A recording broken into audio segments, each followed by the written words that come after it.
Hello everyone, welcome back to Susheela Maggam designs. మీరంతా ఎలా ఉన్నారు? నేనైతే చాలా బాగున్నాను. మీరు కూడా సంతోషంగా ఆరోగ్యంగా ఉండాలని మనస్ఫూర్తిగా కోరుకుంటూ ఈరోజు మరొక సరికొత్త వీడియో చేయడం జరిగింది. అందుకంటే ముందు మన ఛానల్ని ఎవరైనా మొదటగా చూస్తూ ఉంటే కనుక ప్లీజ్ సబ్స్క్రైబ్ చేసుకోవడం మాత్రం మర్చిపోకండి. పక్కనున్న బెల్ ఐకాన్ మీద క్లిక్ చేయండి. మనం పోస్ట్ చేసే వీడియోస్ అనేవి నోటిఫికేషన్ రూపంలో మీకు ముందుగానే రావడానికి అవకాశం ఉంటుంది. ఈరోజు మనం ఒక బుడ్డి ఎలిఫెంట్ గీసి ఆ ఎలిఫెంట్ అనేది యాపిల్ వంక చూస్తున్నట్టు క్యూట్గా గీయడం జరిగింది. దాన్ని మనం ఎలాగా మగ్గం వర్క్తో ఫినిషింగ్ చేసామనేది మన వీడియోలో డీటెయిల్గా తెలుసుకుందాం. ఎలిఫెంట్ అవుట్లైన్ మొత్తం నేను జరీతో స్టిచ్ చేయడం జరుగుతుంది. గొలుసు కుట్టు అనేది జాగ్రత్తగా వీడియోలో చూపిస్తున్న విధంగా.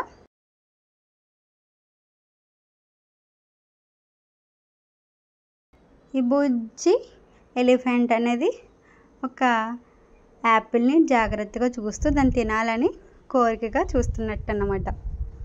అలా అనిపించింది గీయాలని గీయడం జరిగిందన్న. ఎలా అనిపించింది వీడియో?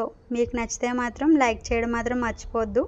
మీరు లైక్ చేయడం వల్ల ఇంకొంతమందికి మన రీల్ అనేది రీచ్ అవ్వడానికి అవకాశం ఉంటుందన్న. డిజైన్కి సంబంధించి ఎవరికైనా ఏదైనా డౌట్ ఉంటే కామెంట్ బాక్స్లో కామెంట్ చేయండి నాన్న. ప్రతి ఒక్కరికి రిప్లై ఇవ్వడం జరుగుతుంది.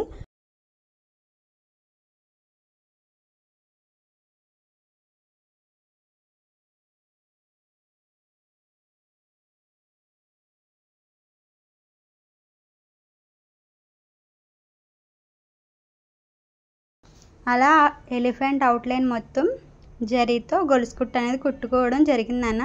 తర్వాత ఏదైతే యాపిల్ గీసామో మనం యాపిల్ కూడా అవుట్లైన్ అనేది జరీతో స్టిచ్ చేయడం జరుగుతుందన్న వీడియోలో చూపించిన విధంగా.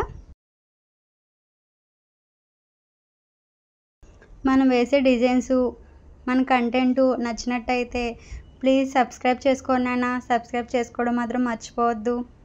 మీ సపోర్ట్ ఇవ్వడం వల్ల ఇలాంటి మంచి మంచి వీడియోస్ మరెన్నో చేసి నేను పోస్ట్ చేయడానికి అవకాశం ఉంటుందన్న. ఎలిఫెంట్ లోపల గ్యాప్ ఫిల్లింగ్ అనేది మనం ఏమిద్దాం అనుకుంటున్నామంటే బ్లూ కలర్ క్రిస్టల్ పూసలు అనేవి యూజ్ చేసి ఎలిఫెంట్ లోపల గ్యాప్ ఫిల్లింగ్ అనేది చేద్దామని నేను అనుకున్నాను. అయితే ఈ ఎలిఫెంట్ లుక్ ఎలా చేంజ్ చేస్తారు, మీరైతే ఏ కలర్ బీడ్స్ యూజ్ చేస్తారు లేదా ఏదైనా థ్రెడ్ యూజ్ చేస్తారా అనేది కామెంట్ బాక్స్లో కామెంట్ చేయడం మాత్రం మర్చిపోవద్దన్న. మనం క్రిస్టల్ పూసలు యూజ్ చేసి బుజ్జి ఎలిఫెంట్ని స్టిచ్ చేస్తున్నాం కదా నాన్న. క్రిస్టల్ పూసలో బుజ్జి ఎలిఫెంట్ ఎలా ఉంది అనేది కామెంట్ బాక్స్లో కామెంట్ చేయడం మాత్రం మర్చిపోతున్నాను. నేనైతే క్రిస్టల్ బీడ్స్ అనేవి యూజ్ చేస్తున్నాను నాన్న, బ్లూ కలరు. అలా ఎలిఫెంట్ బాడీ మొత్తం blue colour medium size crystal పూసలు యూజ్ చేసి స్టిచ్ చేయడం జరుగుతుందన్న. డిజైన్ ఎవరైనా ట్రై చేసినట్లయితే కనుక ఈ డిజైన్ మీకు ఎలా వచ్చింది, లుక్ అనేది ఎలా చేంజ్ చేశారు అనేది కామెంట్ బాక్స్లో కామెంట్ చేయడం మాత్రం మర్చిపోతున్నానా.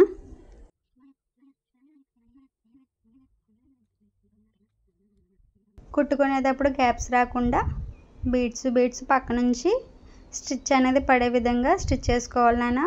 మనం ఎలా స్టిచ్ చేస్తున్నాం చూస్తున్నారు కదా వీడియోలో. సేమ్ అదే ప్యాటర్న్లో దగ్గరగా స్టిచ్ చేసుకోవాలి, గ్యాప్స్ కనిపించకుండా జాగ్రత్తగా.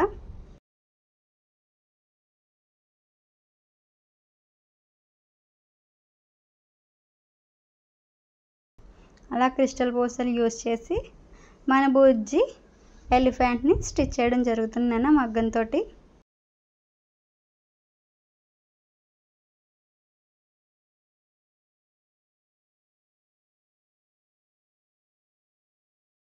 చిన్నగా ఒక లీఫ్ షేప్ లాగాను కదా, ఆ షేప్లో నేను స్కై బ్లూ కలర్ క్రిస్టల్ పూసలను యూజ్ చేసి కుట్టడం జరుగుతుంది. అలా డబుల్ కలర్స్ యూజ్ చేస్తే బాగుంటుందని నాకు అనిపించి డబుల్ కలర్స్ అనేవి మనం ఎలిఫెంట్కి యూజ్ చేయడం జరిగిందన్న. తర్వాత ఎలిఫెంట్ ఫేస్ ఏదైతే మనం ఎలిఫెంట్ స్టమక్ దగ్గర యూజ్ చేసామో స్కై బ్లూ కలర్ క్రిస్టల్ పూసలు, సేమ్ అవే ఎలిఫెంట్ హెడ్కి యూజ్ చేద్దామని అనుకున్నాం నాన్న. అలా ఎలిఫెంట్ యొక్క హెడ్కి బ్లూ కలర్ క్రిస్టల్ పూసని యూజ్ చేసి స్టిచ్ చేసుకుంటూ వస్తున్నాను నాన్న.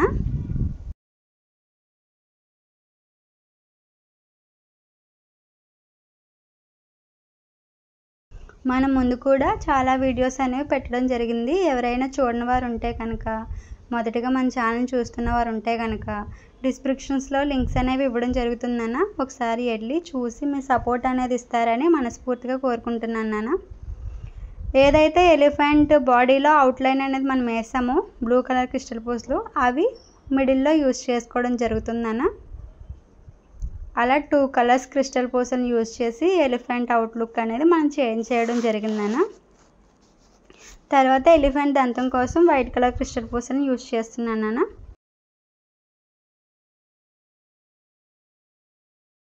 తర్వాత ఎలిఫెంట్ చెవి ఉంది కదనా, ఆ చెవికి మాత్రం ఉల్లిపాయ కలర్ క్రిస్టల్ పూసలను యూజ్ చేస్తున్నాను. లైట్ బేబీ పింక్ అని కూడా చెప్పలేం, ఉల్లిపాయ తొక్క కలర్ ఎలా ఉంటుందో సేమ్ అదే కలర్ నాన్న యూజ్ చేస్తాను. ఆ క్రిస్టల్ పూసలు యూజ్ చేసి చెవి స్టిచ్ చేయడం జరిగింది. కన్ను కోసం బ్లాక్ కలర్ క్రిస్టల్ పూసలు యూజ్ చేస్తున్నాను నాన్న. ఎలిఫెంట్ నోరుకి మాత్రం రెడ్ కలర్ స్టోన్ అనేది యూజ్ చేశాను నాన్న. అదేవిధంగా మనం యాపిల్ గీసుకున్నాం కదా నాన్న, ఆ యాపిల్ అనేది అలా ఫినిష్ చేయడం జరిగింది. థ్యాంక్ యూ ఫర్ వాచింగ్ నాన్న.